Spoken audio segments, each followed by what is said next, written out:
น้อมอย่างพระธรรมคำสอนในศาสนานี้ที่องค์สมเด็จพระสัมมาสัมพุทธเจ้าได้ตรัสแสดงไว้ดีแล้วขอน้อมระลึกถึงอย่างพระสงฆ์สาวกหมู่ใหญ่ผู้มีทิฏฐิอันหมดจดและงดงามโดยเสียงเจ้าของข้าพเจ้า และขอถวายความเคารพนอบน้อมไหว้สามายังครูบาอาจารย์พระเถระเจ้าพระภิกษุสงฆ์สามเณรพระสังฆาธิการสงฆ์สมณศักดิ์บัณฑิตนักปราชญ์ท่านผู้มีความรู้ทุกรูปทุกตนทุกองค์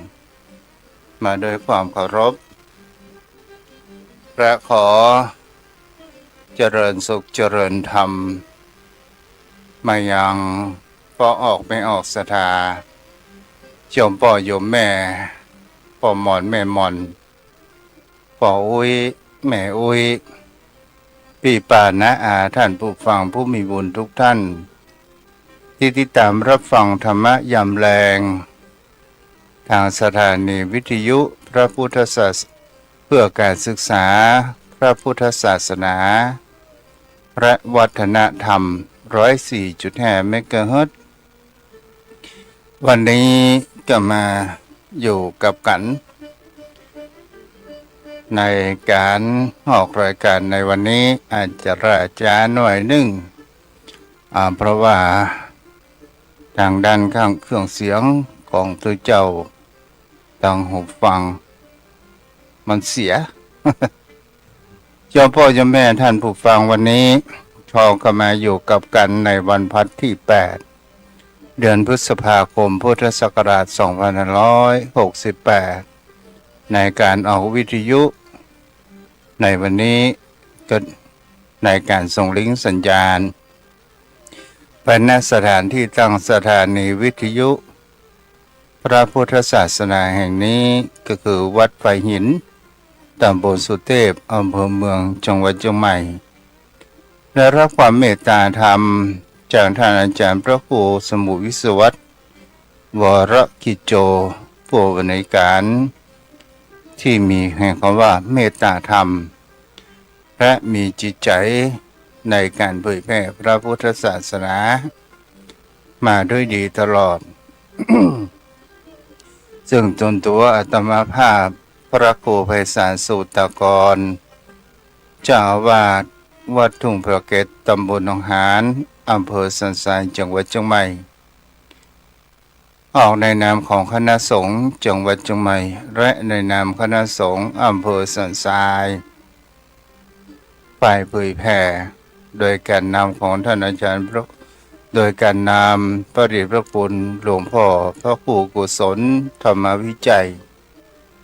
เจ้าคณะอำเภอสันทรายและฝ่ายเผยแผ่รองเจ้าคณะอำเภอพระครูพิพัฒน์ศิรสังวรรองเจ้าคณะอำเภอสันทรายได้มอบหมายให้กับตนตัวอาตมาภาพมาอยู่กับกูอูกูจ๋ากูงอมกูเหงากับโยมพ่อโยมแม่ท่านผู้ฟังเป็นประจำทุกวันพัดและวันศุกร์มาด้วยดีตลอดวันนี้ถึงอากาศมันจะร้อนแต่มันก็เป็นสิ่งที่คนเรานั้นบ่สามารถที่จะหลีกเลี่ยงแห่งความร้อนของแห่งพระอาทิตย์ดวงนี้ได้เหมือนวิถีชีวิตของคนเราก็บ่สามารถที่จะหลีกเลี่ยงความเป็นไปของธรรมชาติของวิถีชีวิตนั่นก็คือแก่เจ็บตายซึ่งมันเป็นธรรมชาติที่คนเราทุกคนจงได้รับจะเป็นเศรษฐียาจกวันนี้พวกขอทาน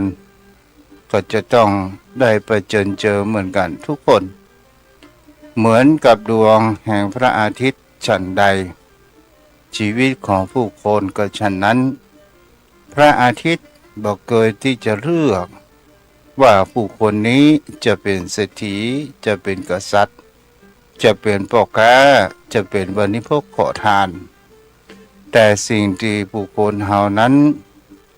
หันได้ว่าแดดแผดเผามันก็เป็นไปตามฤดูกาล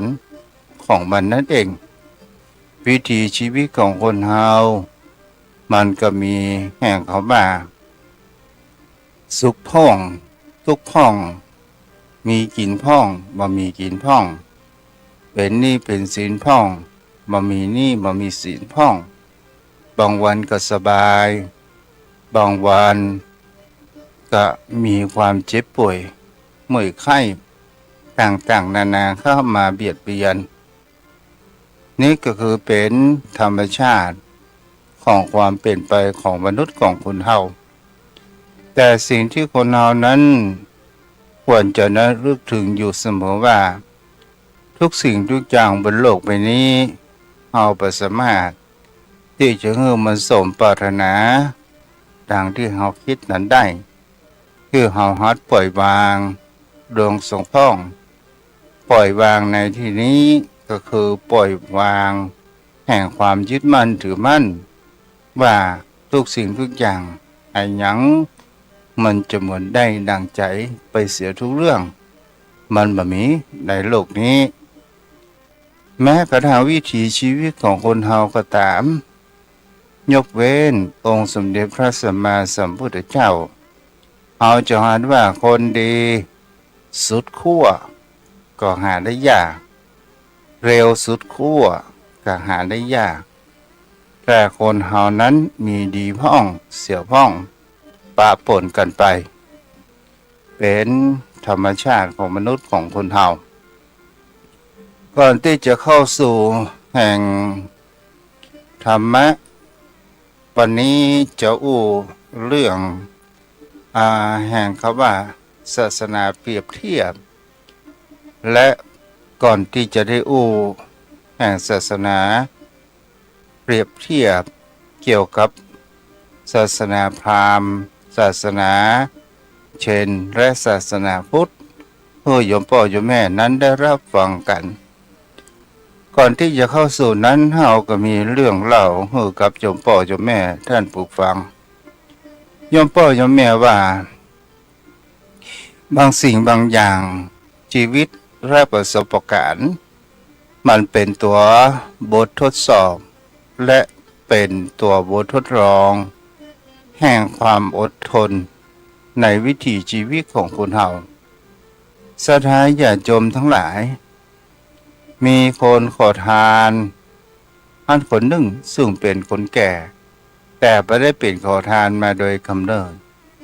แต่ก็ด้วยความภาวะจอบยอมเป็นสิ่งที่จะเห็นได้ว่าในวิถีชีวิตครอบครัวตอนแรกๆนั้นพ่อแม่นั้นก็เป็นคนมั่งคนมีเงินมีทองแต่ในการที่เป็นลูกของเศรษฐีแล้วแต่ไม่ได้ทำการทำงานก็โดยความมีความคิดว่าพ่อแม่นั้นจะอยู่กับตัวเองนั้นอยู่ตลอดไปแต่บังเอิญวิถีชีวิตของคนเรามันต้องมีความเปลี่ยนแปลงจากวันนี้ก็ต้องเป็นวันพรุ่งนี้วันพรุ่งนี้ก็จะต้องเป็นมะรืนนี้เป็นละอ่อนวันนี้ก็จะต้องเป็นวัยรุ่นในวันข้างหน้าเป็นวัยรุ่นในวันข้างหน้าจะเป็นคนชราในอนาคตเช่นเดียวกันกับในครอบครัวนี้เหมือนกันเมื่อพ่อแม่นั้นแก่ชราแต่ละสมบัติไว้ให้แต่เขามีสมบัติแต่เขาไม่มีปัญญาที่จะใจสมบัติเกิดขึ้นก็เลยการใช้จ่ายสมบัติเงินนั้นมันมามีควันมรดกนั้นเป็นสิ่งที่เราต้องจ้างใช้เกิดขึ้นและทรัพย์สินเงินทองลูกเศรษฐีคนนี้ชื่อว่าทองก็ได้ใจใจทรัพย์นั้นจนหมดและก็ทำให้ตัวเองนั้นเป็นแบบว่าจบวันนี้เราขอทานเกิดขึ้นแต่พื้นฐานแห่งจิตใจของบุคคลคนนี้คนเหล่านั้นบางครั้งบางคราว มันก็เดินทางผิดพลาดและสามารถที่จะกลับทำแห่งความดีนั้นเกิดขึ้นได้ นั่นก็หมายถึงเขาว่าความผิดพลาดในตอนหนุ่มๆเรืองทองคนนี้เป็นบุคคลที่ใจใจสลุยสลายและก็ใจใจในการเลี้ยงเพื่อนเลี้ยงฝูงคนมีเงินอยู่ที่ไหนก็มีพี่มีน้องพอเวลามามีเงินมามีทองน้องนุ่งก็ประทามหาเกิดขึ้นในวิถีชีวิตของลุงทองคนนี้ก็เช่นเดียวกันศรัทธาญาติโยมทั้งหลายก็เลยมามีที่อยู่ที่อาศัยเป็นหลักเป็นแหล่งก็ได้ออกเป็นคนขอทานคำไหนก็นอนหั่นวันเวลาผ่านไปจนถึงวัย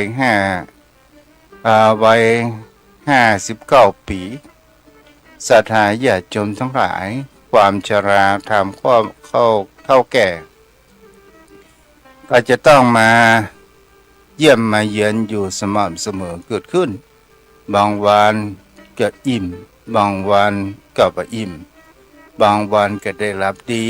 บางวันก็ไม่ได้รับดีเพราะมียุงต่ำตายอยู่เสมอเกิดขึ้นแต่ลุงทองคนนี้เป็นบุคคลที่ได้รับแห่งคำว่าโชคชะตาในสิ่งที่ทำให้เกิดแห่งการเรียนรู้ในชีวิตแต่ก็ถือว่ายังจิตใจยังเป็นบุคคลผู้มีแห่งรักแห่งความดีอยู่ก็ยอมรับชะตาของชีวิตของตัวเองศรัทธาญาติโยมทั้งหลายบังเอิญวันเวลาผ่านไปก็ได้ไปปะสุนัขหรือว่าหมาซึ่งเป็นหมาจรจัดเช่นเดียวกันศรัทธาญาติโยมทั้งหลายแล้วไปปะหมาตัวนี้ซึ่งเป็นหมาน้อยที่เจ้าของนั้นปล่อยทิ้งก่อให้เกิดแห่งความเวทนาและความสงสารเกิดขึ้นกับลุงทองหันว่าหมาแม่ดำตัวนี้เป็นหมาที่จรจัดคนบ่ดูแลเจ้าของบ่ดูแลทิ้งปล่อยขว้างก็มีความหิวโซเหมือนกันทางลุงทองนั้นก็หันแล้วก็เกิดแห่งความสงสารก็ได้เก็บหมาตัวนี้มาเลี้ยงดูแลและก็ผู้คนทั้งหลายที่หันอย่างลุงทองก็บางคนก็ว่าเหมือนจะเป็นผีบ้าบางคนก็ว่าเป็นขโมยบางคนก็บอกว่าเป็นคนบดีแต่ลุงทองโดนมาจนชินชาและมีความเคยชินในสิ่งที่ในสายตาของผู้คนนั้นผ่านมาแล้วมาเล่าแต่บังเอิญดีที่มีสุนัขชื่อว่าอีดำสาธารญาติโยมทั้งหลายเขาว่าคนเฮานั้นย่อมมีเปื้อนคนมามีเปื้อนมามีฝูงจะอยู่คนเดียวนั้นมันก็มีความลำบากเกิดขึ้น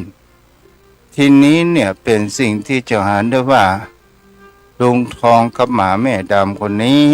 ก็ผูกรักเหมือนกับเป็นมิตรเป็นสหายกันไปไหนอยู่ไหนเจ้าของได้กินสุนัขก็ได้กินวันเวลาผ่านไปศรัทธาญาติโยมเพื่อมาให้เสียเวลาลุงทองนั้นไปเดินทางแล้วก็ไปพบปะยังวัดแห่งหนึ่งซึ่งในตอนนั้นก็เป็นในช่วงฤดูฝนซึ่งประสามารถที่จะสัญจรอันยังไปได้ง่ายเกิดขึ้นแต่ลุงทองก็มีหมาแม่ดำก็ไปอยู่ศาลาที่ผุพังปะแห้พอดีปอมักอาศัยนั้นอยู่ได้ศรัทธาญาติโยมทั้งหลายบางเอิญเหตุการณ์ในวัดนั้นก็มีคนตื่นตระหนกโวยวายในตอนเช้า ตอนที่ลุงทองไปพักในเป็นตอนเย็นแม่แรงและวันแหมวันตอนเจ้าแหมวันก็มีคน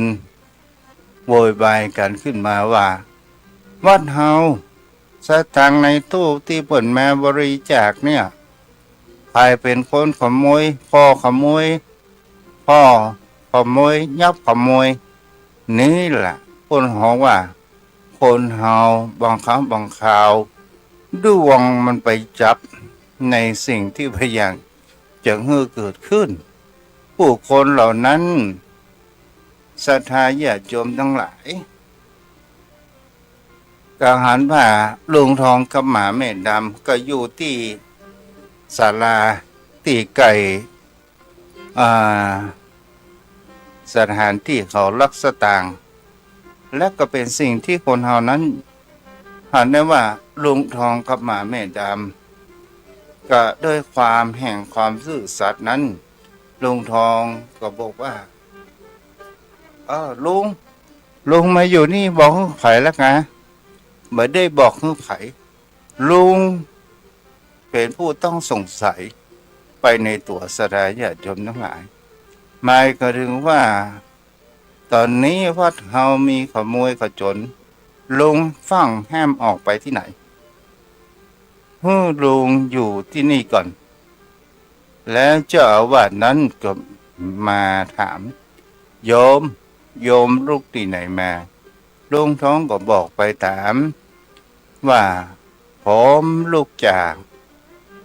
เดินทางในการเดินทางมามีบ้านมามีที่อยู่อาศัยก็อาศัยไปตามที่จะเป็นป่าช้าห้องศาลาวัดห้องก็นอนไปโดยมีหมาดำแม่ดำตัวนี้ก็เป็นคู่ศรัทธาญาติโยมทั้งหลายลุงดำก็ได้บอกว่าเรื่องขโมยนั้นผมบอกโหผมไม่ได้ลักผมจะอยู่นี่ได้อย่างใดศรัทธาญาติโยมทั้งหลายแล้วลุงดำก็ได้อาศัยอยู่ที่หั่นหลวงพ่อก็บอกว่าลงไปเฝ้าไปไหนเด้อไปในการที่สอบสวนคดีความในตอนที่มีตำรวจอะไรอย่างมาลุงก็เปิ้นถามอย่างใดก็อู้ไปอย่างอั้นศรัทธาญาติโยมทั้งหลายวันเวลาผ่านไปความจริงก็คือความจริงความจริงก็คือมีลูกศิษย์วัดนั้นซึ่งเป็นนักเรียน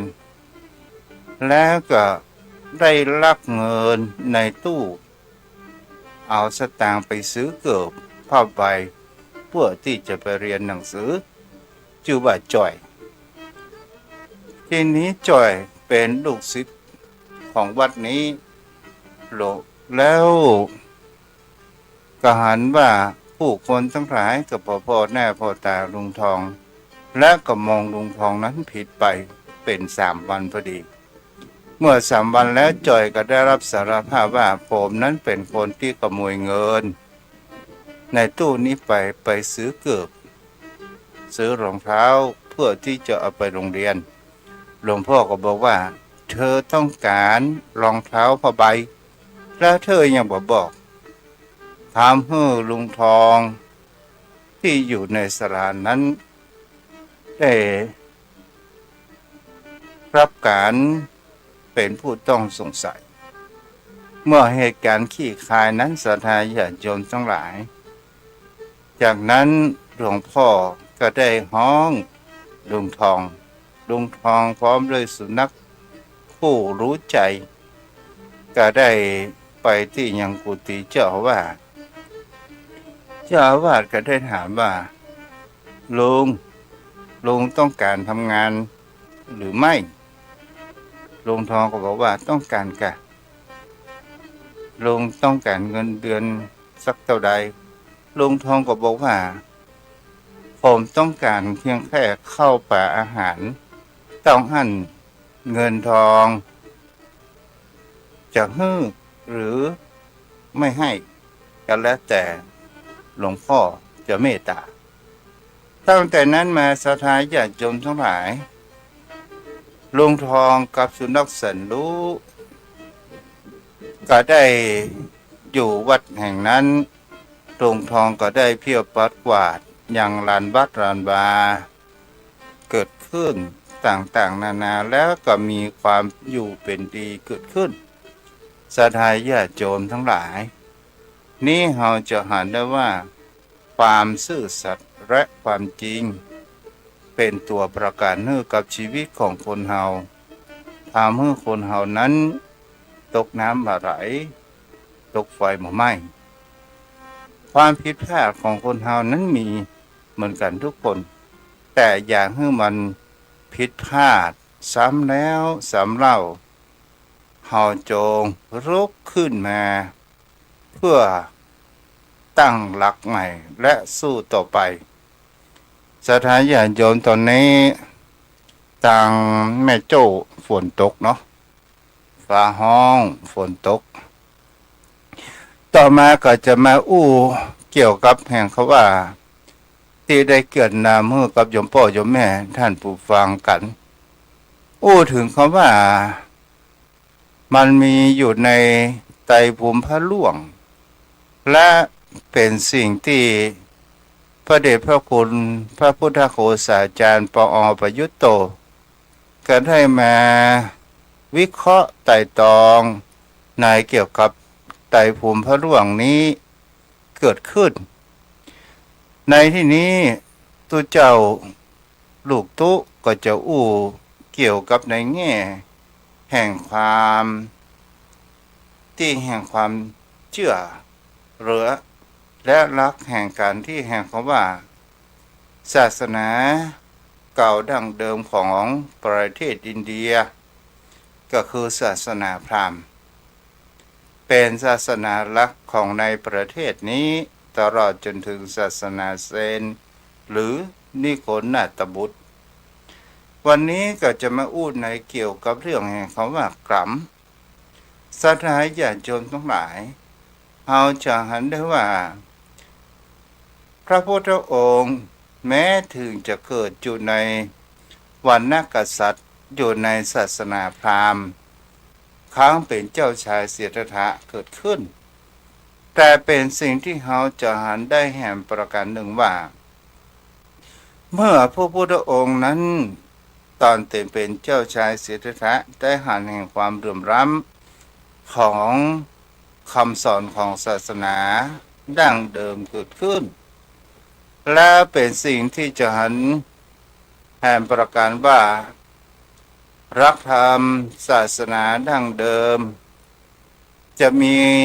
ในการแนวว่าการกระทำนั้นเป็นตัวเหตุปัจจัยที่จะนำให้เกิดถ้าทำสิ่งที่เป็นกรรมดีก็จะไปอยู่กับพระพรหมพระกลับมาเกิดจะอยู่ในวรรณะสูงเกิดขึ้นและทีนี้ศรัทธาญาติโยมทั้งหลายมันมีความเหลื่อมล้ำกันในสังคมเกิดขึ้นเจ้าชายสิทธัตถะนั้นก็ได้แสวงหาแห่งความจริงเกิดขึ้นมีทั้งฝนทั้งลมเด้อโยมพ่อโยมแม่มันฮ้อนมาหลายวันแล้วเนาะฮ้อนมาหลายวันละมีฮ้อนก็จะต้องมีเย็นมีฮ้อนก็ต้องมีฝนและลมเกิดขึ้นก็เอามาถึงแห่งเขาว่าในศาสนาพุทธที่เกิดขึ้นนี้เพื่อที่จะมาหักล้างแห่งหลักธรรมคำสอนอันดั้งเดิมเกิดขึ้นหมายถึงคำว่าหักล้างในเรื่องระบบวงวรรณะสี่ศรัทธาญาติโยมทั้งหลายเป็นสิ่งที่เราจะเห็นได้ว่าศาสนาพราหมณ์นั้นมีรักคำสอนพวกน้องว่าศาสนาพราหมณ์สอนรักกรรมเพื่อให้เชื่อว่าการที่เกิดมาอยู่ในวรรณะสี่จะเป็นกษัตริย์ก็ตาม จะเป็นวรรณพราหมณ์แพทย์สูตรวรรณสี่นี้ก่อให้เกิดเป็นการแบ่งชนชั้นเกิดขึ้นก็ทำให้ทำกรรมนั้นถึงจะเป็นถึงทำกรรมที่จะให้มันเป็นอย่างใดก็ตามจะถ้าเราทำสิ่งที่เป็นกรรมดีอาจจะได้เกิดในวรรณะที่ดีถ้าทำกรรมที่บดีจะกลับมาเกิดอยู่ในวรรณะสูตรวรรณะที่ต่ำศรัทธาญาติโยมทั้งหลายเป็นสิ่งที่เราจะหันตัวอย่างแห่งเขาว่าสิทธิวรรณะสูตรมันก็มีความจำกัดเกิดขึ้นคนเขาว่าถ้าคนอยู่ในวรรณสูตรนี้ต้องทำอยู่ในขอบเขตเมื่อทำอย่างนั้นก็นับว่าเป็นกรรมดีของท่านเมื่อทำหน้าที่ของวรรณสูตรดีแล้วท่านอาจจะมีทางที่จะมีความหวังที่จะไปเกิดในชาติเบื้องหน้าอาจจะได้เกิดเป็นวรรณสูตรเกิดขึ้นโยมพ่อโยมแม่ในที่นี้เราจะเห็นได้ว่าวัตถุประสงค์ของศาสนาพราหมณ์นั้นเพื่อที่บุคคลผู้ใดที่เรียนพระเวทเรียนคัมภีร์เพื่อบรรลุโมกขสะมีความหลุดพ้นศาสนาพุทธเราก็คือพระนิพพานและจะเข้าถึงพรหมแต่ความจำกัดของวรรณสูตรศรัทธาญาติโยมทั้งหลายมันมีแห่งเขาว่าชาตินี้ก็บ่สามารถที่จะทำให้ความเจริญก้าวหน้าทางด้านจิตใจได้ก็เพราะอย่างคนใดเกิดอยู่ในวรรณสูตรนี้เนี่ยบ่สามารถที่จะเรียนแห่งพระเวทบ่สามารถที่จะพัฒนาแห่งหลักธรรมแห่งจิตใจเป็นคนชนชั้นล่างเป็นคนกรรมกรและเป็นวรรณะที่ถูกเหยียดหยามมากในสิ่งเหล่านี้เนี่ยก็เลยเกิดแห่งความเหลื่อมล้ำเมื่อเจ้าชายสิทธัตถะนั้นได้เข้ามาทรงผนวดแล้วก็ได้ค้นหาแห่งความจริงแท้จริงแล้วพระพุทธศาสนาเกิดขึ้นมาหักล้างแห่งความบ่เท่าเทียมของวรรณะแล้วก็จะทำให้หันได้ว่าพระพุทธองค์นั้นบอกว่าคุณจะเป็นวรรณะใดก็ตามสามารถที่จะเข้ามาบวชในสกยบุตรหรือบวชเข้ามาในพระพุทธศาสนาของพระพุทธองค์คนเหล่านั้นมันต่างกันที่แห่งความว่าความประพฤติถ้าคนเหล่านั้นประพฤติดีมันจะเป็นสิ่งที่ดีและจะทำให้ความดีนั้นติดจิตวิญญาณของคนเราไปสู่ในภพภูมิข้างหน้าก็ขึ้นอยู่ที่การกระทำของคนเรานั่นเองถ้าบุคคลเรานั้นได้กระทำในสิ่งที่ดีจะเป็นการเนื้อทานรักษาศีลภาวนาและพัฒนาจิตใจเพื่อมีแห่งเขาว่าสติก็จะทำให้จิตวิญญาณของคนเรานี้เนี่ยไปเกิดในถ้ามีบุญมากอาจจะไปเกิดในพรหมเกิดเป็นเทวดาหรืออาจจะได้เกิดมาเป็นมนุษย์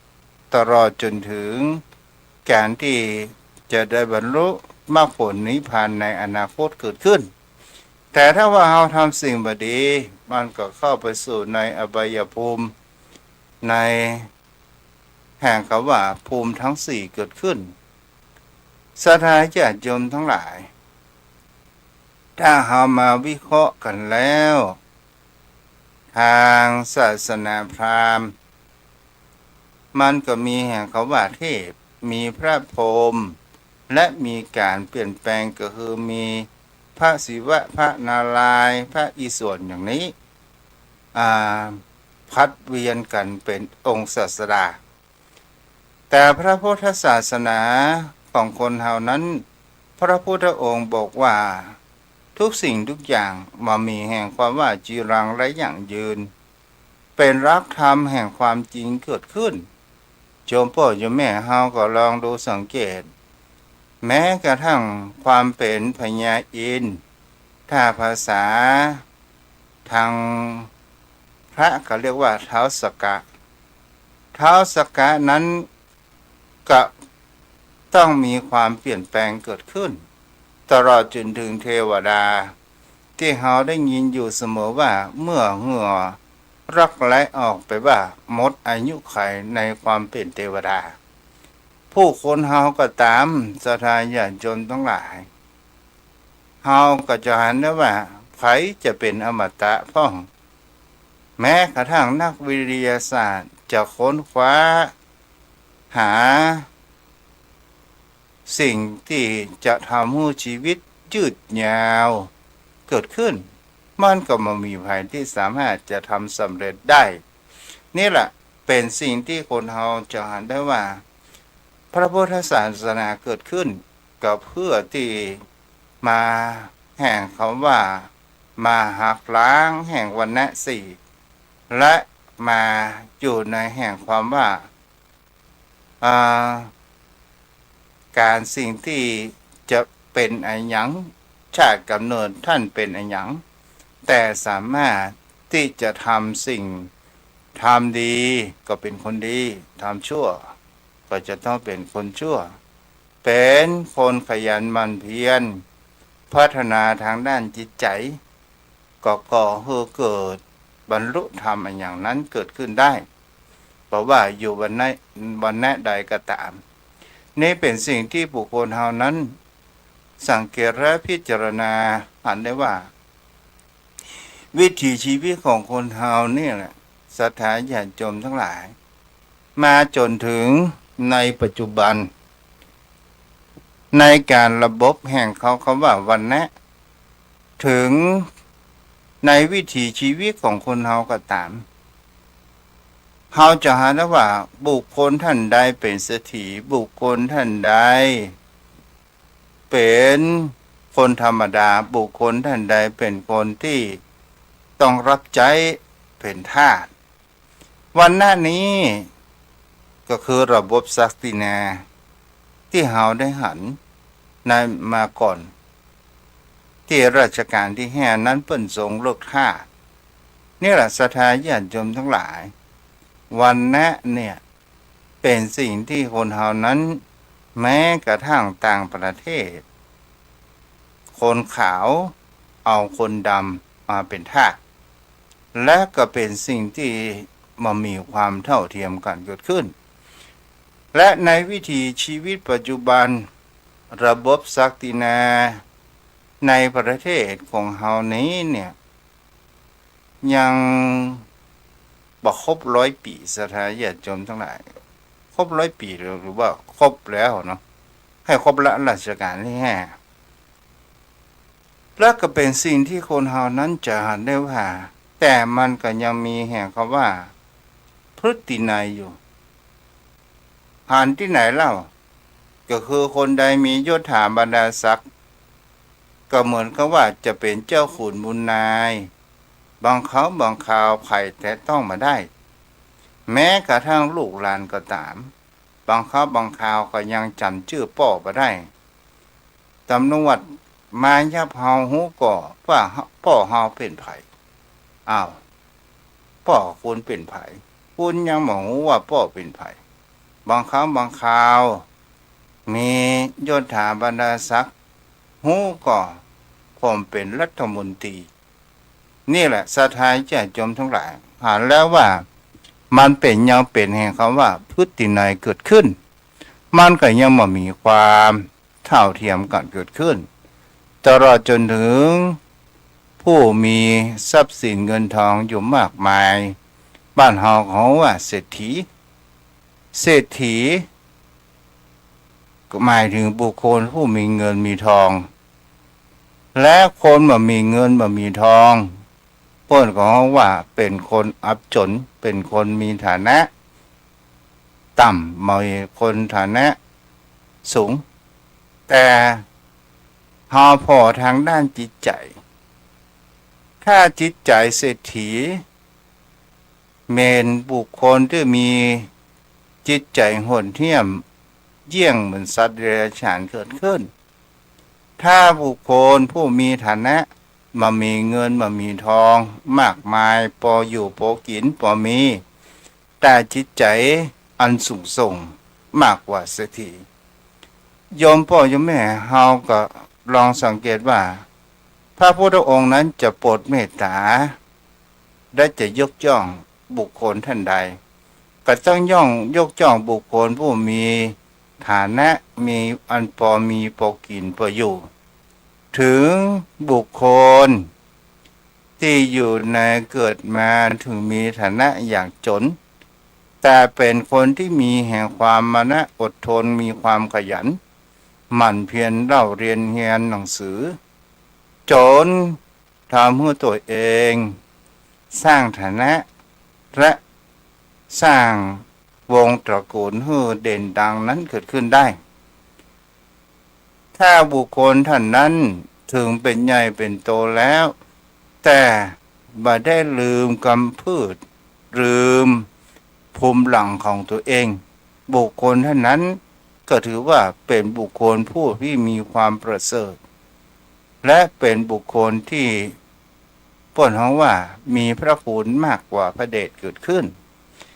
ถ้าบุคคลที่มียศถาบรรดาศักดิ์ใช้อำนาจใช้ผู้ได้บังคับบัญชาอย่างทาสก็เป็นสิ่งที่เราจะเห็นได้ว่านั้นคือบุคคลที่มีพระเดชแต่พระคุณไม่มีอุปมาเหมือนดังพระอาทิตย์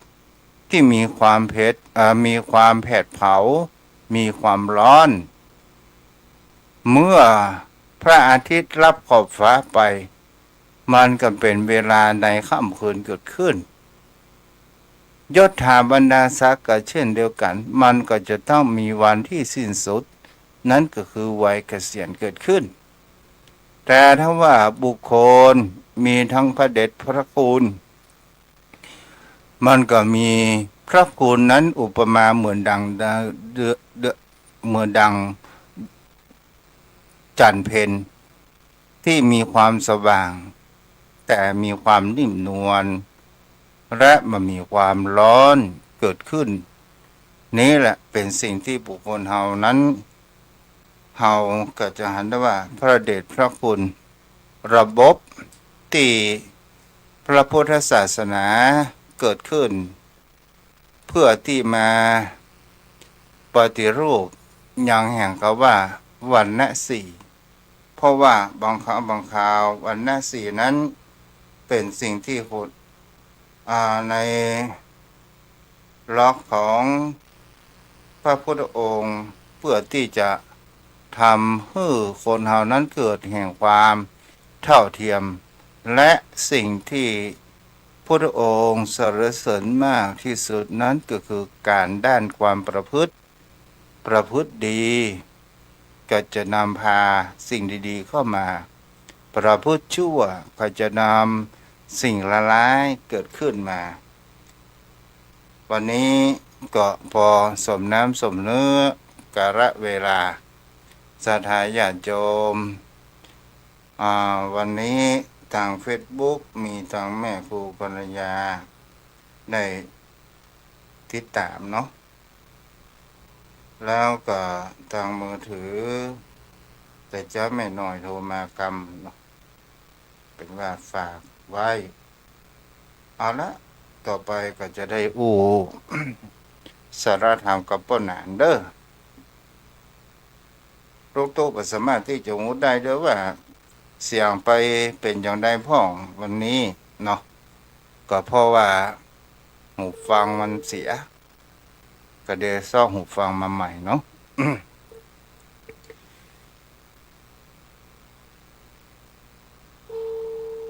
แม่วารีกันเดียวกันเด้อกับป้นหนานสักคครับขอกราบแต่ใต้เวสาเมตตาบารมีธรรมท่านเจ้าด้วยความเคารพสูงยิ่งครับท่านเจ้าครับำสารพี่ฝนตกก่อป้นหนาน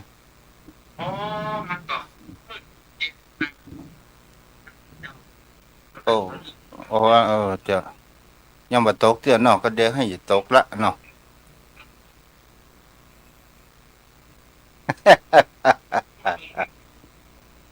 แม่โจ้ได้เลิกได้ยามแล้วเด้อ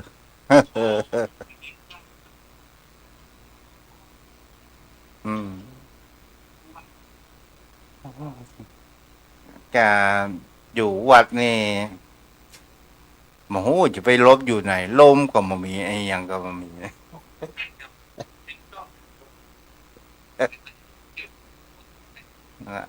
ปวดแต่เอาป้าแหนมวันนี้มีไอ้หยังเสริมแต่งของมีก็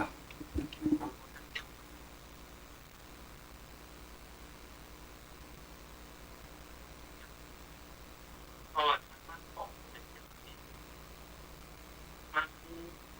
ทุกบททุกดอกนะ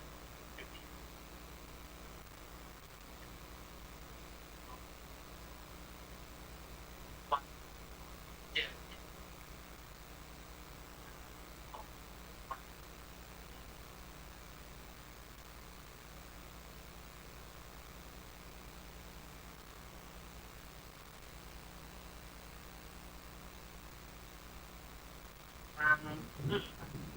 มันมันก็คือทำเพื่อเกิดความรู้